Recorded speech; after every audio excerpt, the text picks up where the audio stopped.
الشيطان اللعين الرجيم. بسم الله الرحمن الرحيم. الحمد لله رب العالمين، والصلاة والسلام على أشرف الأنبياء والمرسلين وآله الطيبين الطاهرين المعصومين، ولعنة الله على أعدائهم أجمعين. أما بعد، فقد قال الله الحكيم في القرآن الكريم وقوله الحق. بسم الله الرحمن الرحيم. والله أخرجكم من بطون أمهاتكم لا تعلمون شيئا. صلوات پڑھیں پر محمد.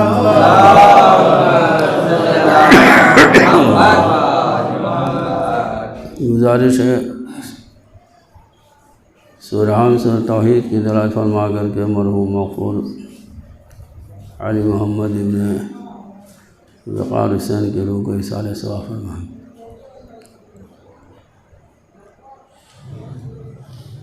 بسم اللہ الرحمن الرحیم. الحمد للہ رب العالمین.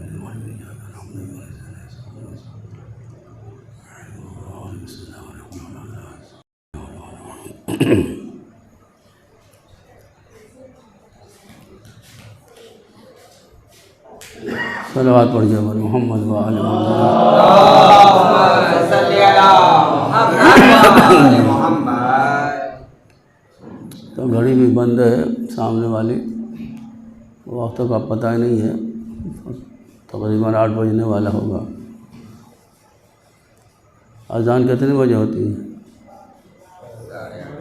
8:30 مان کے چلیے، آدھا گھنٹہ ٹائم بہت کم ہے.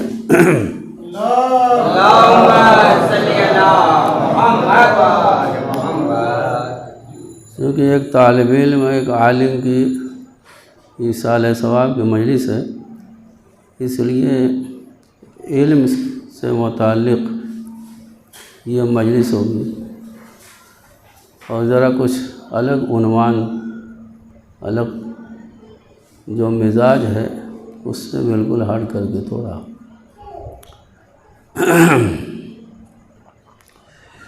ارشاد ہو رہا ہے کہ اللہ نے جب تمہیں شکم مادر سے دنیا میں پیدا کیا تو تمہارے پاس برائے نام بھی علم نہیں تھا. تم دنیا میں آئے تو علم سے بالکل خالی تھے، ہر چیز کے محتاج تھے، یہاں تک کہ نام بھی تمہارا دوسروں نے رکھا ہے. نہ ماں کو پہچانتے تھے، نہ باپ کو، نہ بھائی کو، نہ بہن کو، کسی چیز کو نہیں جانتے تھے. انسان اور دوسری مخلوقات میں کیا فرق ہے، اور یہ انسان تمام مخلوقات سے افضل کیوں ہے؟ کیا چیز، کیا خصوصیت انسان میں پائی جاتی ہے کہ جس کی وجہ سے یہ انسان چاند، سورج، زمین، آسمان، پہاڑ، فرشتے اور جنات سے بھی افضل ہے؟ کون سی چیز انسان میں پائی جاتی ہے؟ جب انسان اس دنیا میں آیا تو اس کے پاس بالکل علم نہیں، کسی چیز کا علم نہیں، کسی کو نہیں پہچانتا تھا. جبکہ جانوروں کے بچوں کو آپ دیکھیں، مرغی کا بچہ انڈے سے نکلتے ہی فوراً جو ہے وہ دانہ چگنے لگتا ہے، اٹھانے لگتا ہے. مچھلی کا بچہ تیرنے لگتا ہے، ہرن کا بچہ دوڑنے لگتا ہے. اور یہ جتنے بھی جانور ہیں اللہ نے ان کو بقدر ضرورت علم دے کر کے بھیجا ہے۔ ان کا کوئی استاد نہیں ہے، ان کو کوئی پڑھانے والا نہیں ہے۔ جتنے بھی جانور ہیں اللہ نے ان کو زندگی میں جتنے علم کی ضرورت تھی اتنا علم دے کر کے ہی بھیجا ہے۔ جانور وہی کھائیں گے جو ان کو کھانا ہے، وہی پئیں گے جو ان کو پینا ہے، وہی رہیں گے جہاں ان کو رہنا ہے، وہی جائیں گے جہاں ان کو جانا ہے۔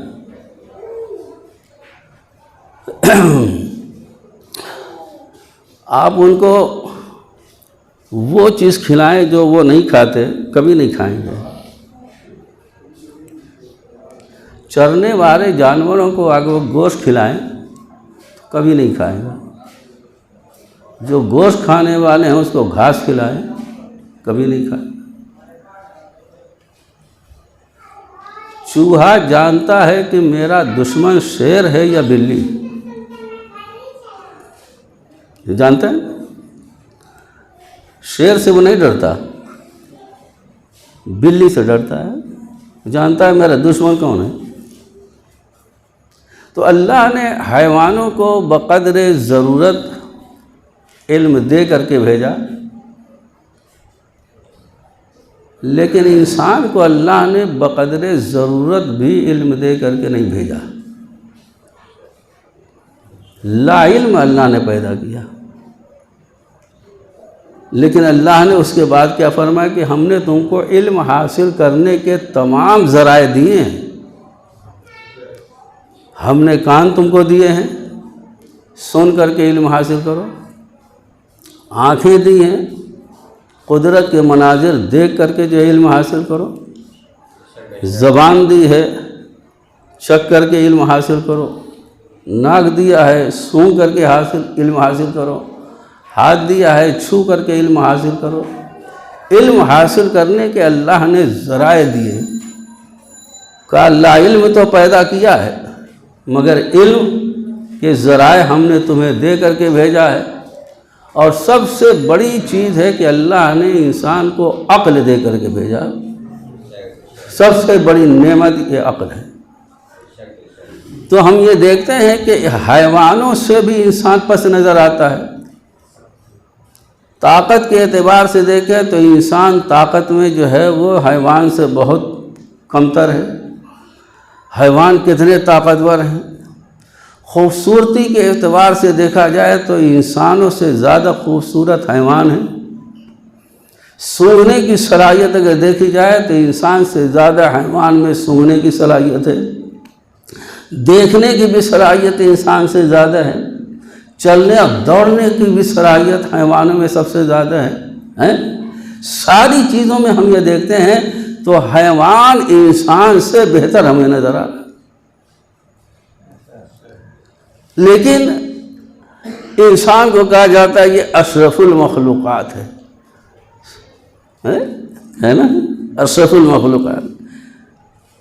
یہ انسان حیوانوں سے کیا، یہ جنات سے بھی بہتر ہے، فرشتوں سے بہتر ہے۔ تو یہ کس وجہ سے بہتر ہے؟ کیا خصوصیت انسان میں پائی جاتی ہے کہ جس کی وجہ سے یہ انسان، حیوان تو کیا، جنات، جنات سے آدمی ڈرتا ہے۔ جنات جس کو لگ جائے بس اللہ ہی خیر کرے، پھر چھوڑانے سے وہ چھوٹتا نہیں ہے نا۔ تو انسان پریشان ہوتا ہے کہ نہیں پریشان ہوتا جس پر وہ مسلط ہو جاتے ہیں۔ اور فرشتوں کی تو بات ہی چھوڑتی ہے، فرشتے تو بہت ہی اعلیٰ مخلوق۔ تو یہ انسان کس وجہ سے حیوان سے افضل ہے، جنات سے افضل ہے اور فرشتوں سے افضل ہے؟ بس ایک چیز ہے کہ جس کی وجہ سے یہ انسان تمام مخلوقات سے افضل ہے، اور وہ ہے علم۔ علم ہے۔ فرشتوں سے جب مقابلہ ہوا انسان کا، جب فرشتوں سے مقابلہ ہوا انسان کا، وعلم آدم الاسماء كلها ثم عرضهم على الملائکہ فقال انبئونی باسماء هؤلاء ان کنتم صادقین۔ اللہ نے آدم کو بھی اسماء کا علم دیا، تعلیم دی، فرشتوں کو بھی بتایا تھا۔ فرشتوں سے یہ پوچھا کہ ان کے نام بتاؤ، ان کے نام بتاؤ، ان کے نام بتاؤ، یہ ان کے نام بتاؤ۔ نام سب کو بتایا لیکن شخصیتوں کو نہیں دکھلایا کہ یہ اس کے نام ہے، یہ اس کے نام ہے۔ اب کوئی آدمی دوسری جگہ کا آیا ہو اور نام آپ اس کو لے کر کے دے دیں اور آپ اسے یہ کہیں کہ ذرا علم وہ نام کے ساتھ آپ بتائیے یہ کس کا نام ہے، تو کہے گا کہا آپ نے مجھ کو پہلے سے بتایا تھا، مجھے کیا معلوم، ان کو کبھی دکھلایا نہیں، بتایا نہیں، تو میں کیا جانوں۔ شخصیت کو دکھا کر کے نام بتایا جاتا ہے یا نام کے ساتھ شخصیت پہچانائی جاتی ہے تب آدمی جانتا ہے۔ نام الگ ہو شخصیت الگ ہو بڑا مشکل کام ہے۔ تو فرشتوں نے کیا کہا جب اللہ نے فرمایا کہ ان کے نام بتاؤ، ان کے نام بتاؤ، تو انہوں نے کہا سبحانک لا علم لنا الا ما علمتنا، پروردگار ہمارے پاس تو اتنا ہی علم ہے جتنا تو نے پڑھایا تھا۔ بھائی ہم کو نام پڑھایا تھا، ہم نام بتا سکتے ہیں، نام بتا سکتے ہیں کہ یہ نہیں بتا سکتے یہ کن کے نام ہے، یہ ہم نہیں بتا سکتے۔ دیکھیے اب وہاں آدم سے اللہ نے پوچھا ان کے نام بتاؤ، بِأَسْمَاءِ هَؤُلَاءِ إِن كُنتُمْ صَادِقِينَ۔ دیکھیے جو ہم حدیث کے ساتھ شب جمعہ پڑھتے ہیں اس میں یہ دونوں لفظ ہے، یہ دونوں لفظ ہے، ہاؤلائے بھی ہے سمجھے، اور دوسرے جب ہم کی لفظ ہے یہ بھی لفظ ہے، ہم فاطمہ و ابوہا و بالہا و بنوہا، یہ لفظ۔ تو آدم نے، حضرت آدم نے ان کے نام بتائے۔ پہلا نام جو دیکھا تو کہا یہ محمد ہے، نام دیکھتے رہے جو یاد تھا کہا یہ محمد ہے، یہ علی ہے، یہ حسن ہے، یہ حسین ہے، یہ فاطمہ ہے۔ اب دیکھیے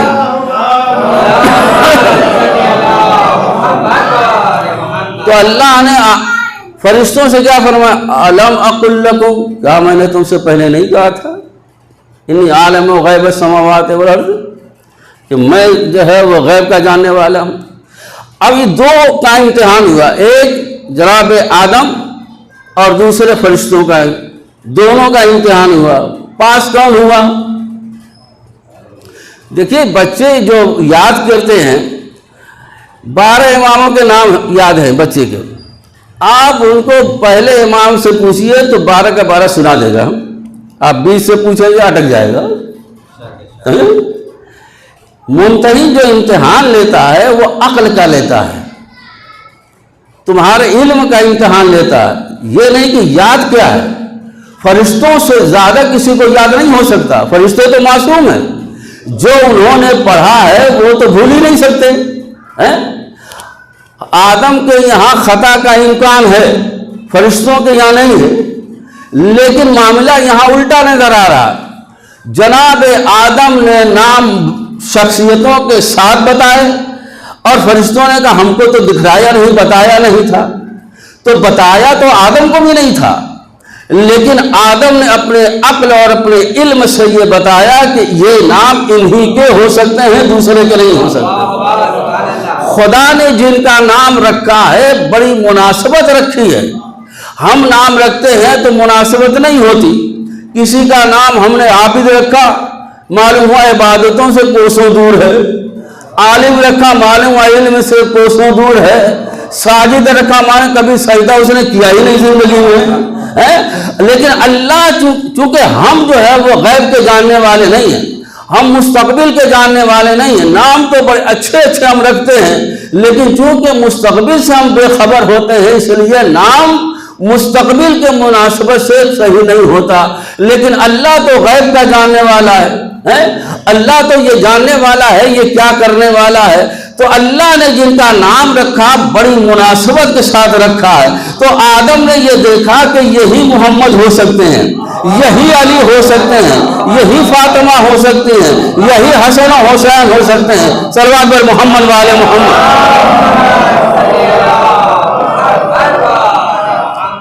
تو اب وہاں اللہ نے کہا میں نے آدم کو خلیفہ کیوں بنایا؟ اس لیے کہ ان کے پاس علم تھا. آدم کے پاس علم تھا، فرشتوں کے پاس علم نہیں. اس کا مطلب یہ ہے خلیفہ وہ ہوگا جو ساری کائنات سے زیادہ علم رکھتا ہو،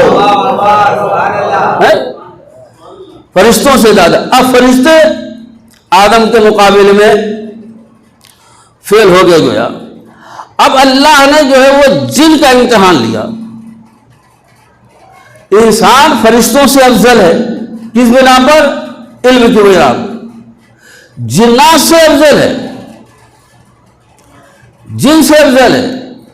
جناب سلیمان کے قصے میں بلقیس کے جو ہے وہ واقعہ بھی ملتا ہے. تو جناب سلیمان نے کہا بلقیس کو تخت کے ساتھ کون بلائے گا، کون لائے گا؟ تو قال عفریت من الجن، ایک جن جس کا نام عفریت تھا، اس نے اس کے لیے کہا انا آتیک بہ قبل ان تقوم من مقامک، آپ اپنی جگہ سے اٹھیں گے نہیں تو اس سے پہلے تخت بلقیس کو بلقیس کے ساتھ لا دوں گا. آپ اپنی جگہ سے اٹھنے بھی نہیں پائیں گے کہ اتنی جلدی میں لا لوں گا. یہ کس نے کہا؟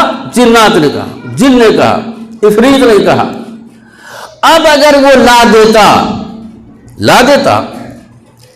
دیتا اس میں کوئی شک نہیں، وہ جن لا دیتا، اگر کوئی انسان اس جن کے مقابل میں نہ اٹھتا، توجہ فرمائیں، اگر کوئی انسان اس جن کے مقابل میں نہ اٹھتا اور وہ تخت بلقیس کو بلقیس کے ساتھ لا دیتا، تو اس کا مطلب یہ ہے کہ وہ جن جو ہے جنات انسانوں سے افضل ہوتا.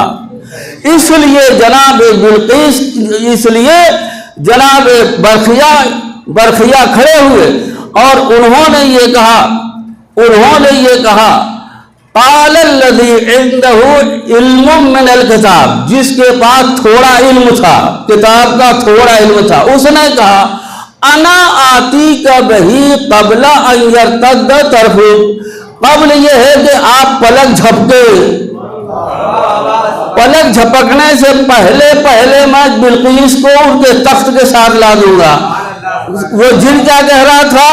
آپ کے اٹھنے سے پہلے، اٹھنے میں کتنی دیر لگتی ہے، پھر بھی جو ہے وہ تخت کو جو ہے لانا یہ آسان کام نہیں تھا، مگر اس سے جلدی جو ہے جو جناب آصف نے برخیہ نے کہا جن کے پاس تھوڑا علم تھا کتاب کا، انہوں نے کہا پلک جھپکنے سے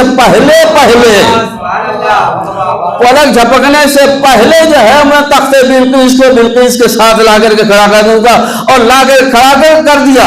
توجہ فرمائیں، اب یہاں پر جن اور جو ہے وہ انسان کے درمیان موازنہ ہے، تو جیتا کون؟ انسان جیتا. کس وجہ سے؟ علم کی وجہ سے. اگر یہ علم انسان کے پاس نہ ہوتا تو یہ انسان نہ فرشتوں سے افضل ہوتا اور نہ یہ جنات سے افضل ہوتا. صلوات محمد والے محمد.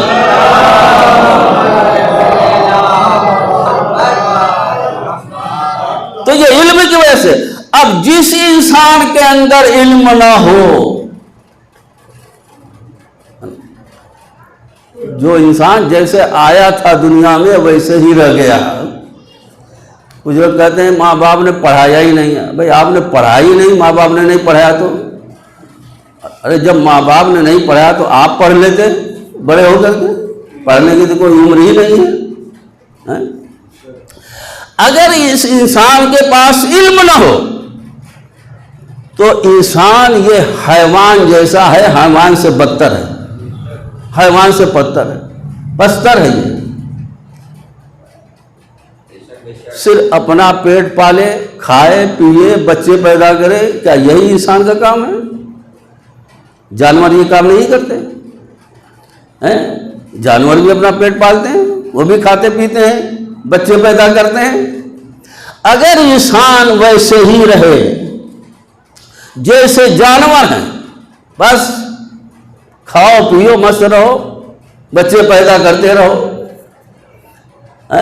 تو اس انسان میں اور حیوان میں کیا فرق ہے؟ جس کے پاس علم نہ ہو اس انسان ہے حیوان میں کوئی فرق نہیں. افضلیت کی بات تو چھوڑو, وہ انسان افضل کیسے ہو سکتا؟ شکل و صورت کے اعتبار سے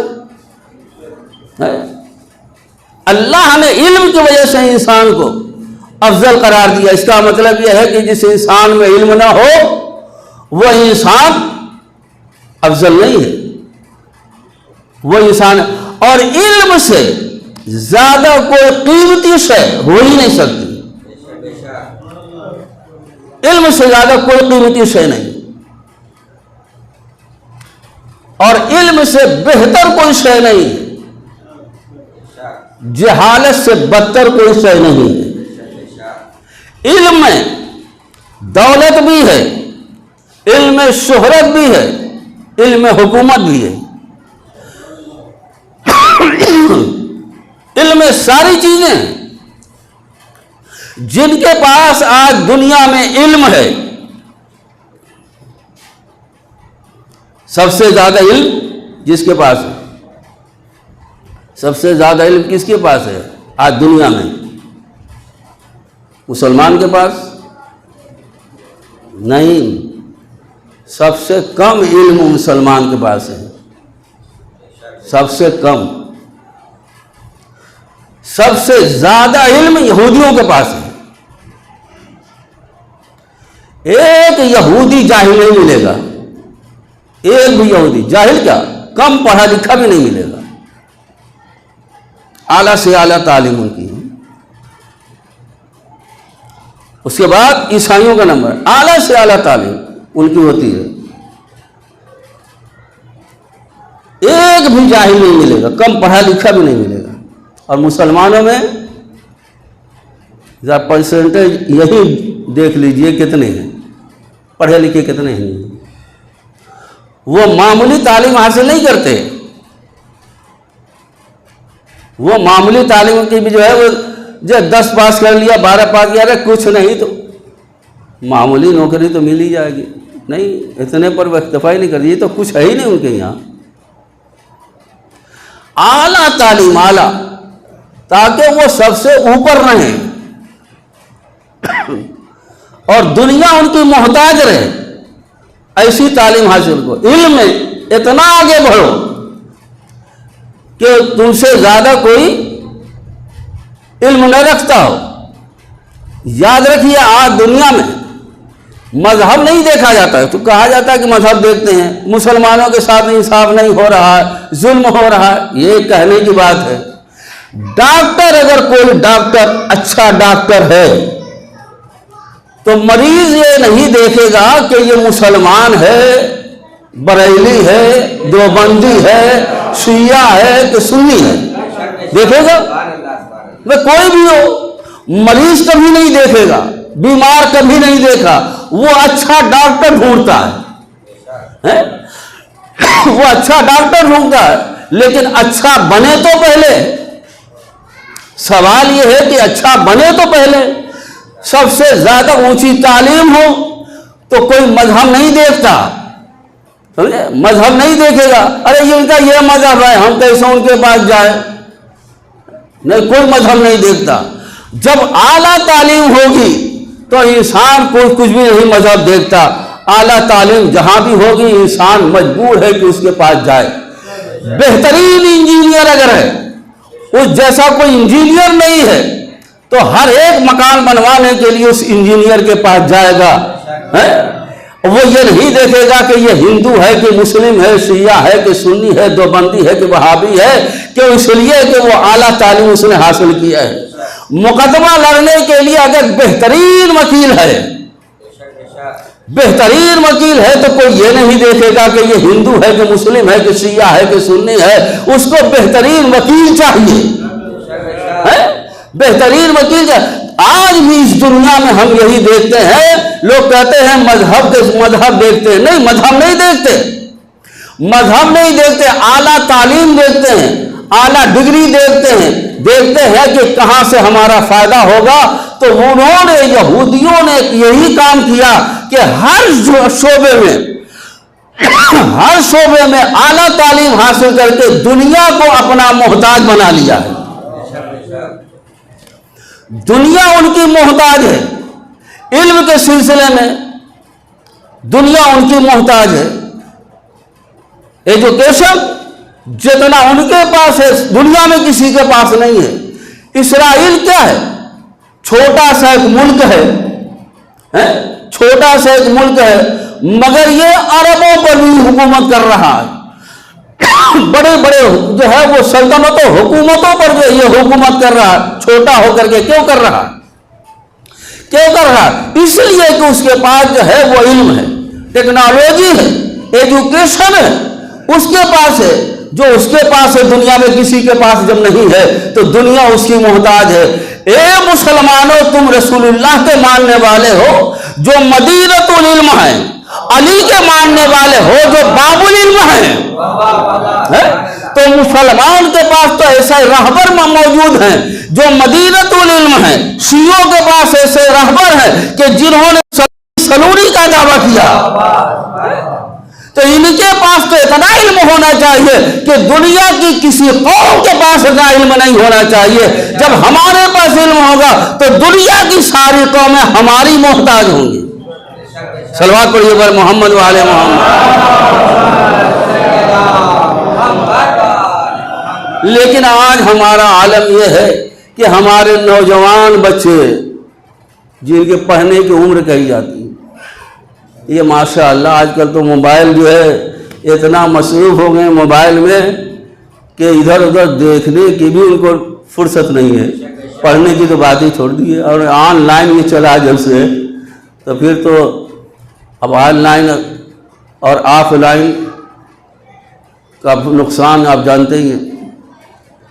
جب سے یہ چلا ہے ہمارے ہندوستان میں تو یہ ایک قانون پڑا کہ 9ویں کلاس تک سب کو پاس کرتے جاؤ، 10ویں میں جا کے فیل کرو۔ اگر فیل کرنا ہے تو 10ویں میں فیل کرو، 9 تک تو نہیں نکالتے رہو، 10 میں بورڈ کا امتحان دے گا، اور اس میں بھی کہا کہ اس میں بھی کچھ کوشش یہی کرو، حکومت کی طرف سے یہ کوشش کرو کہ پاس ہو جائے، ورنہ بہت سے بچے ایسے ہیں جو فیل ہوتے ہیں تو خودکشی کر لیتے ہیں، خودکشی کر لیتے۔ کہا اس سے بچنے کے لیے ان کو 33 نمبر دے کر ان کو نکالو۔ تو 33 کا مطلب کیا ہوگا بھائی؟ 33 اس کا مطلب اتنا ہی جانتا ہے، اب کتنا نہیں جانتا؟ میں 100 میں سے ایک طالب علم 33 جانتا ہے، وہ بھی اس کو کہا کہ اگر یہ 28 نمبر آ گیا، 28 29 تک لایا ہے تو 5 نمبر ممتحن بڑھا سکتا ہے، وہ کوشش کرتا ہے ہم پاس ہو جائیں۔ ہماری تعلیم یہ ہے کہ ہمارے بچے کوشش کرتے ہیں ہم پاس ہو جائیں گے۔ آج کل پاس ہونے سے کچھ نہیں ہوتا، سمجھے؟ 33 بار اگر پاس بھی ہو گئے تو تم پڑھے کتنا؟ اس کا مطلب یہ ہے 1/3 آپ کے پاس علم ہے، باقی 2/3 آپ جاہل ہیں، کتاب پوری پڑھی یاد ہے نہیں۔ اب یہ 10 تک جو ہے وہ 9 تک نکل گئے، 10ویں جا کے فیل ہونے لگے، 10ویں میں فیل ہونے لگے، 11ویں 12ویں بڑی مشکل ہو جاتی ہے، آگے بڑھنا بڑا مشکل ہوتا ہے۔ اس کا نقصان کیا ہے؟ اب یہ لاک ڈاؤن میں جو ہو رہا ہے وہ تو اللہ ہی خیر کرے۔ اب یہ 2 سال کا زمانہ گزر رہا ہے تقریباً، وہ بھی امتحان گیا، یہ بھی امتحان گیا۔ اب جو ڈاکٹری پڑھ رہا ہے اس نے 2 سال تو پڑھا نہیں بیچارے نے، جو ڈاکٹری پڑھ رہا ہے 2 سال اس نے پڑھا نہیں، وہ ڈاکٹر ہو گیا. اب ڈاکٹر ہو گیا تو اس کو مرض کا تو پتہ ہے ہی نہیں بیچارے کو ہے. وہ ڈاکٹر ہو گیا، پڑھا اس نے 2 سال پڑھائی نہیں ہے. اب یہ پاس تو ہوتا رہا، تو ڈاکٹر کے ہاتھوں مریض مارا جائے گا. تعلیم کا یہ آج کل کی جو تعلیم ہے کہ پاس کرتے جاؤ نکالتے جاؤ اس کا نقصان یہی ہے. یاد رکھیے یہ صرف ہندوستان میں ایسا ہو رہا ہے، باقی جہاں سے یہ قانون چلا ہے وہاں 60% سے زیادہ پر پاسنگ نمبر ہوتا ہے. ایران میں خود بھی ایسا ہے، 33 کوئی چیز نہیں. یہ برطانیہ یہ یورپ نے یہ جو ہے یہ قانون نے کہا کہ ہندوستان کا کہ پڑھنے والے ان کا ذہن بڑا کمزور ہوتا ہے، 60 اگر رکھا جائے تو کوئی پاس ہی نہیں ہوگا، لہذا یہ 33 رکھ دو کہ بیچارے یہ پاس ہوتے رہے خوش ہوتے رہے. تو ڈاکٹر کے ہاتھوں مریض مر رہا ہے. آج کیوں مر رہا ہے؟ اس لیے کہ وہ ڈاکٹر کو اس مرض کا پتہ ہی نہیں ہے، دوا کچھ دے رہا مرض کچھ ہے. انجینئر کے ہاتھوں جو ہے عمارت جو ہے وہ گرے گی، تباہ ہوگی. آج ایسا ہو رہا، عمارت بن رہی ہے گر رہی ہے. سمجھے؟ عمارت بن رہی ہے گر رہی ہے. وکیل مقدمہ جانتا ہی نہیں اس کے کیس کو لڑ رہا ہے. تو آج دنیا میں آپ دیکھیے جو حالات چل رہے ہیں، میرے کہنے کا مقصد یہ دوسری قوموں سے کم خود سبق لو. اور اے نوجوانوں تمہارے پڑھنے کا موقع ہے، پڑھ لو. بند کرو ذرا.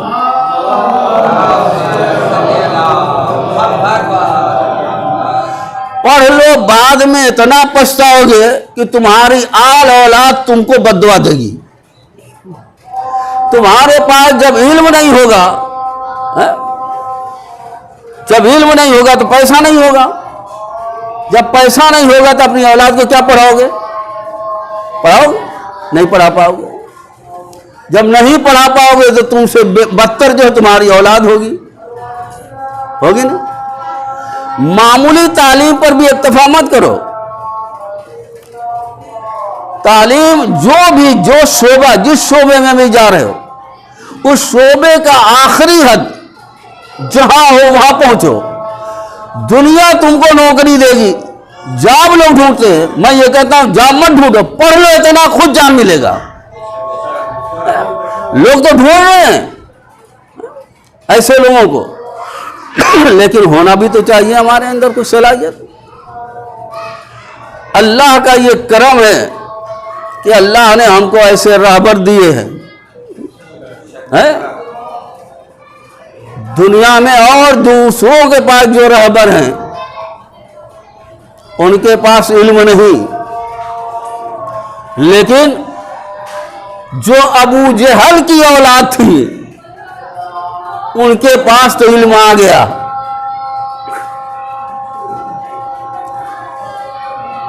اور ہمارے پاس علم نہیں آیا ہے، جا رہا ہے. علم سے بڑی کوئی دولت نہیں ہے. جس کے پاس علم ہے اسی کے پاس دولت ہے، اسی کے پاس حکومت ہے. زیادہ ٹائم نہیں تو ٹائم ہی نہیں رہتا. یہ مجلس ایک تو زیادہ دیر میں شروع ہوتی ہے اور ٹائم بہت کم رہتا ہے. معاملہ اتنا گڑبڑ ہو جاتا ہے کہ یہ بیچارے تو وقت کے اتنے پابند ہیں کہ بس خدائی خیر کرے. تو یہ ذرا سا بھی کچھ ادھر ادھر معاملہ ہو ہی نہیں سکتا. اور یہاں کم سے کم ہمارے پاس تو بہت ٹائم ہے. مغربین کے بعد ہم اتنا دیر کرتے ہیں کہ ان کو جو ہے وہ اذان کا وقت ہو جاتا ہے. پڑھنے والا کچھ پڑھ نہیں پاتا. صلوات پڑھیے پر محمد وآل محمد.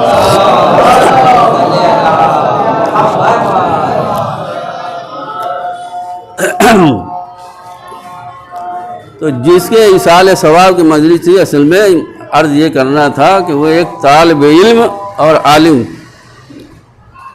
ایک عالم علم رکھنے والا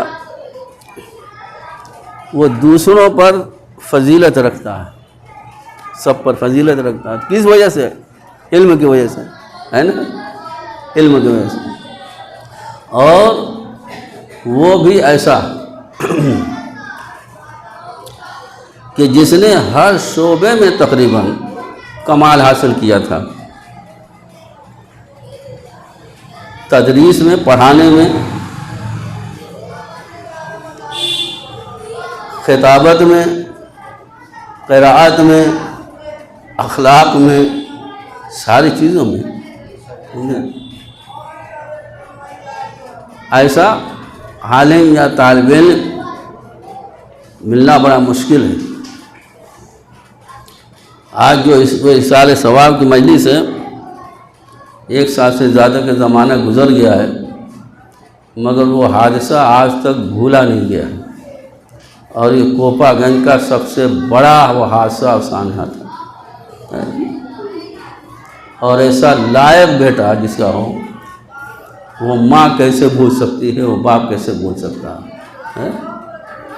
اتنا، جبکہ اس کی زندگی، ہمارے ہی گھر میں تو یہ رہتے تھے، بچپنے ہی سے وہ بیمار، بچپنے سے بیمار، 2-3 سال پہلے ابھی اس کی طبیعت صحیح ہوئی ہے۔ یہ بھی اللہ کی ایک مسئلہ تھی، امتحان کا، بہت یہ سخت امتحان ہے ماں باپ کے لیے۔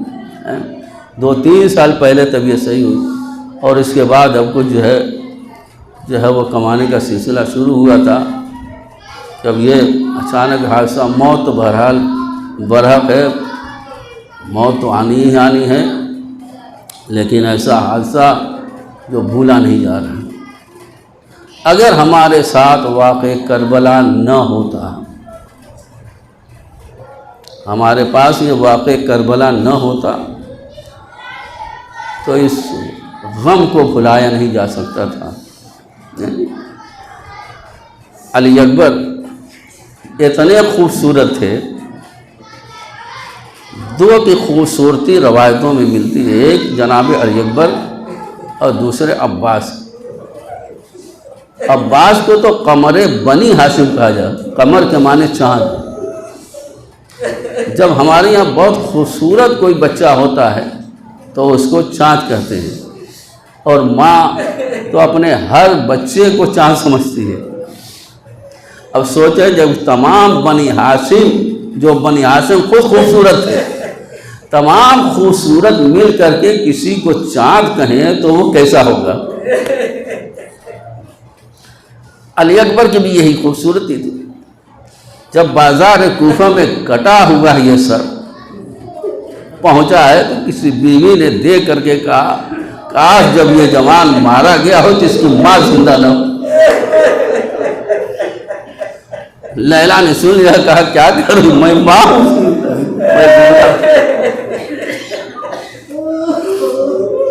اتنے خوبصورت جناب جو ہے علی اکبر بھی تھے۔ علی اکبر کی خصوصیتیں پڑھ کے ختم کرتا ہوں۔ دیکھیے، جناب علی اکبر جب 2 مرتبہ، کوئی بھی 2 مرتبہ میدان میں نہیں گیا ہے۔ ایک مرتبہ جب امام نے بھیجا، امام نے جب بھیجا تو کیسے بھیجا؟ ساتھ امام بھی پیچھے پیچھے جا رہے ہیں۔ جناب علی اکبر میں نے مڑ کے دیکھا، آہٹ محسوس کی، دیکھا تو بابا آ رہے ہیں، ہاتھ کو جوڑ کے کہا، بابا آپ نے تو مجھے رخصت کر دیا ہے۔ کہا، بیٹا جوان ہوئے ہو، باپ نہیں ہوئے، میں نہیں آ رہا ہوں، میرا دل کھنچ رہا ہے، جا جب تک سامنا ہو مڑ کے دیکھتے رہنا۔ جناب علی اکبر گئے، بہادروں سے جو ہے وہ لڑے، اس کے بعد ان کو زیر کرنے کے بعد جناب علی اکبر واپس آئے۔ امام حسین نے فرمایا کہ علی اکبر کے لیے دعا کرو۔ دیکھیے، کسی کے لیے دعا نہیں ہوئی ہے، امام نے جس کو بھیج دیا پھر دعا کی کیا ضرورت ہے، معلوم ہے کہ شہید ہونا ہے، مگر علی اکبر کے لیے امام نے دعا کرائی۔ بہت بڑا پہلوان آیا، ایسا نہ ہو کہ میرا بیٹا جو ہے مارا جائے، لہذا دعا کرو۔ ماں کی دعا بیٹے کے حق میں کتنی قبول ہوتی ہے۔ جیسے دعا کیا، علی اکبر پلٹ کر کے آئے۔ علی اکبر جب پلٹ کر کے آئے تو سوال کیا امام سے، جانتے تھے مگر اپنی پیاس نہیں، ہم امام کی پیاس کو بتانا چاہتے۔ کہا، بابا پیاس مارے ڈال رہی، امام حسین کو بھی معلوم تھا اور علی اکبر کو بھی معلوم تھا پانی تو ہے نہیں، تو امام نے فرمایا اپنی زبان میرے دہن میں دے دو، میرے دہن میں دے دو۔ میرے نانا اپنی زبان میرے دہن میں دیتے تھے تو دودھ کے فوارے نکلتے تھے، اپنی زبان میرے دہن میں دو، فوراً زبان دینے کے بعد کھینچ کے کہا بابا آپ کی زبان تو میری زبان سے زیادہ خشک ہے۔ یہ امام بتانا چاہتے تھے بیٹا میں کتنا پیاسا ہوں۔ اب جو امام نے بھیجا تو امام نے اب دعا نہیں کرا، امام جب علی اکبر زمین سے گھوڑے سے تشریف لائے زمین پہ تو امام پہنچے، علی اکبر نے امام کو مدد کے لیے بھی نہیں پکارا، جبکہ ہر شہید نے امام کو مدد کے لیے پکارا۔ سوچتے تھے میرا بابا لاشیں اٹھاتے اٹھاتے تھک چکا ہے، کہا بابا آنے کی زحمت گوارا نہ کرے، میرا آخری سلام قبول کر لے۔ لیکن یہ کیسے ممکن تھا کہ امام حسین جوڑ کے لاشے پر پہنچے، ہر کے لاشے پر پہنچے اور بیٹے کی لاش پر نہ پہنچے، مگر کیفیت یہ ہے کہ قدم کہیں رکھتے ہیں پڑتا کہیں ہے۔ تو کہتے ہیں بیٹا علی اکبر اب تم آباد ہو، علی اکبر تم آباد ہو۔ امام حسین علی اکبر کے پاس پہنچے، عزاداروں پورا مسائل نہیں پڑھ سکتا، علی اکبر نے کہا بابا دادا دو جام لے کر کے آئے ہیں، دو جام لے کر کے آئے ہیں، ایک جام مجھے دے رہے، ایک کہا میں نے کہ یہ دوسرا جام کس کے لیے، کہا تیرا بابا بہت پیاسا ہے، یہ اس کے لیے یہ جام لے کر کے آیا ہوں۔ فَيَعْلَمُ الَّذِينَ ظَلَمُوا أَيَّ مُنْقَلَبٍ يَنْقَلِبُونَ۔ پروردگار عالم جو بیمار ہے شفائے کامل عاجل عنایت فرما۔